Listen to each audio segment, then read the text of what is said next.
Here we are on the London Underground, and we're at Waterloo Station. We call it the London Underground, but strangely more than 50%, about 55, 56% of it is actually above ground. It's more commonly known by most people, Londoners especially, we just call it the Tube, but it's a nickname, and it comes from the shape of the deep bored tunnels.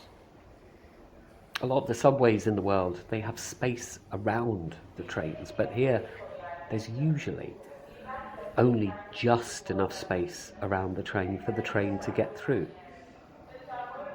And we call it the London Underground. It's not just London either. 14 of these stations are outside London.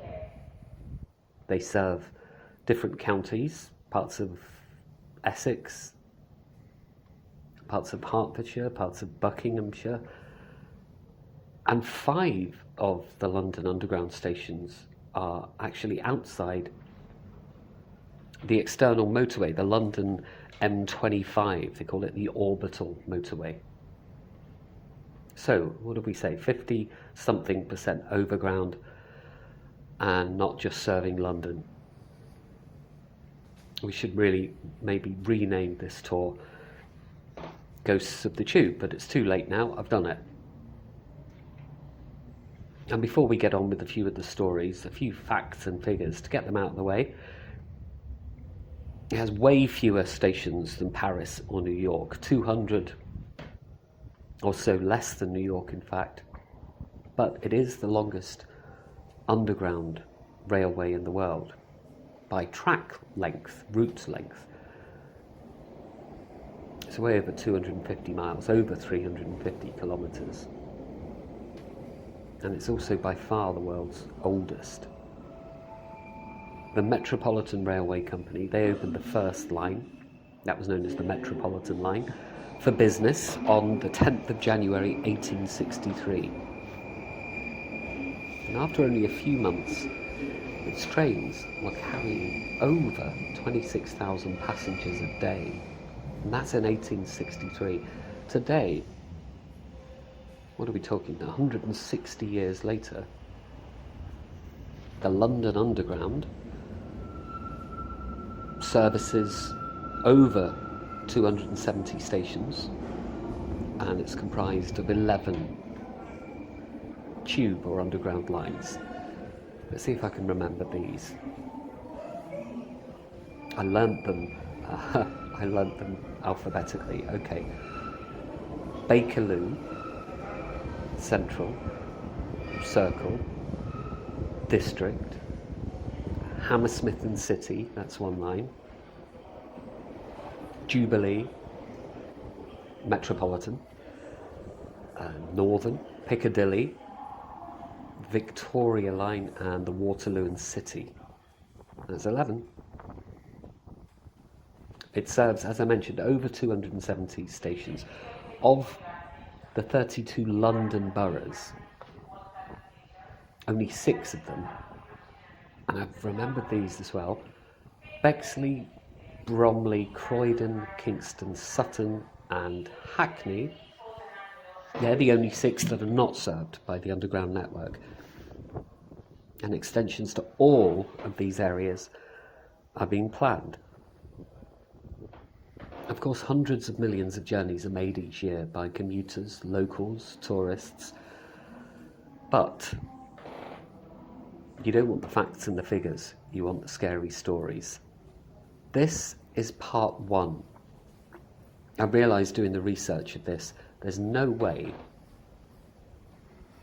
I'm going to be able to do this tour in one go. There were too many stories, and I've probably got about 3, if not 4 tours. So we'll do a few of the stories, and I'm doing the stations alphabetically. It's just easier, rather than me picking and choosing. It's better just to do it that way. So this will be part 1.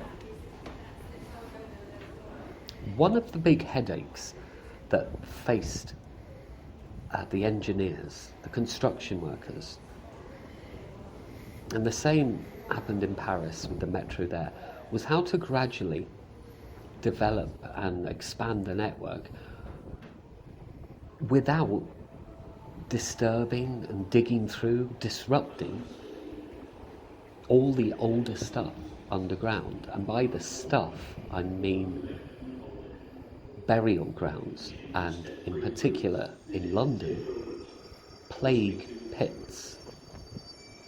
There are so many of them dotted around London. They date back, a lot of them, to the summer of 1665, when London was ravaged by an enormous outbreak of the bubonic plague. No one knows how many were dug, or they can't really say with much accuracy now where those pits are located. So it was pretty inevitable, while building the tube network, one or two of those plague pits would be disturbed. This is apparently exactly what happened when the Victoria Line was being constructed in the 1960s. A huge TBM, or tunnel boring machine, ploughed straight into a long forgotten plague pit at Green Park Station. If you're ever travelling between Lambeth North and Elephant and Castle on the Bakerloo line, there is another plague pit on your left-hand side. Now, of course, disturbing the ancient dead, that's one problem, but London Underground has also witnessed its own fair share of human tragedy in the last 160 years. There have been people, obviously, tragically killed building the network. People have been killed maintaining the network. People have died of natural causes on the trains and on the platforms. People have been murdered on the network, and people have tragically taken their own lives on the Underground. There have also been train crashes, derailments, fires. All of them have claimed countless lives.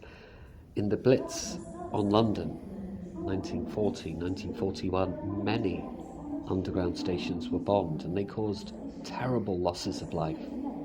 So the London Underground, it's carved its way around, over, through these plague and burial pits, these decaying corpses of those who were actually human beings like us, and they were quickly buried, often really quickly buried, with no service, no mourners, and no dignity.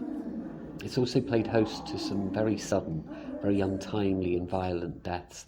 Now surely, and this is my long introduction at an end, surely there's a chance, if ghosts do exist, and if they exist in certain places more than others, and if ghosts themselves are, as many people believe, spirits of people with unfinished business, would it be wrong to suggest the London Underground is haunted?